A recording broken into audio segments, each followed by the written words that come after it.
দর্শক দেখতে পাচ্ছেন এখন আদা বাটা দিচ্ছি, মোটামুটি 1 চা চামচের মতো আদা বাটা দেওয়া হচ্ছে। হ্যাঁ। এখন কি দিচ্ছেন আপু? এবার লবণ দিচ্ছে, এখন লবণ দিচ্ছে। লবণ কি স্বাদ স্বাদ মতো না? হ্যাঁ।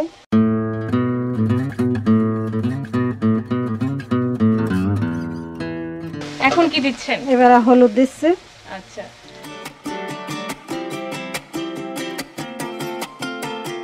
এবার নারকেলের দুধ দিচ্ছে। দর্শক আপনারা দেখতে পাচ্ছেন এখানে মোটামুটি 1 গ্লাস পরিমাণে নারকেলের দুধ দেওয়া হচ্ছে।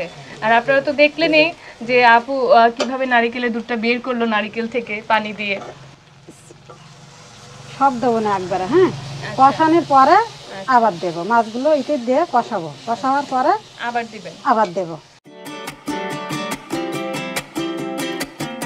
এবারে মাছগুলো দেই, মাছগুলো দিবেন। এই যে আপনারা দেখতে পাচ্ছেন আধা কেজি পরিমাণের মাছ, আধা কেজি থেকে হালকা একটু বেশি, সবগুলো এখন রান্না করবে আপু। হ্যাঁ,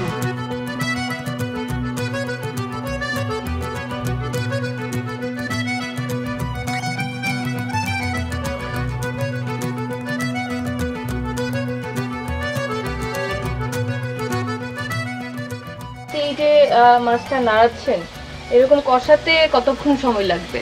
এই 2-5 মিনিট।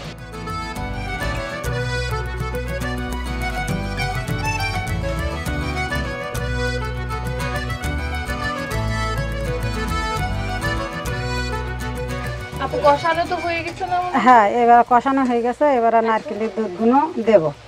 এখন যে দর্শক বাকি যে নারকেলের দুধটুকু আছে সবটুকুই সেগুলো? কিন্তু আপু হচ্ছে এখন দিয়ে দিবে।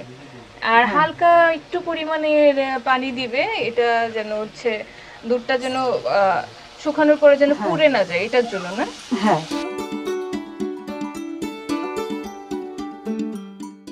এবার একটু পানি দিচ্ছি, এবার মাছগুলো অল্প একটু সিদ্ধ হবে। আধা গ্লাসের মতো হচ্ছে আধা পানি। গ্লাসের মতন পানি দিচ্ছি।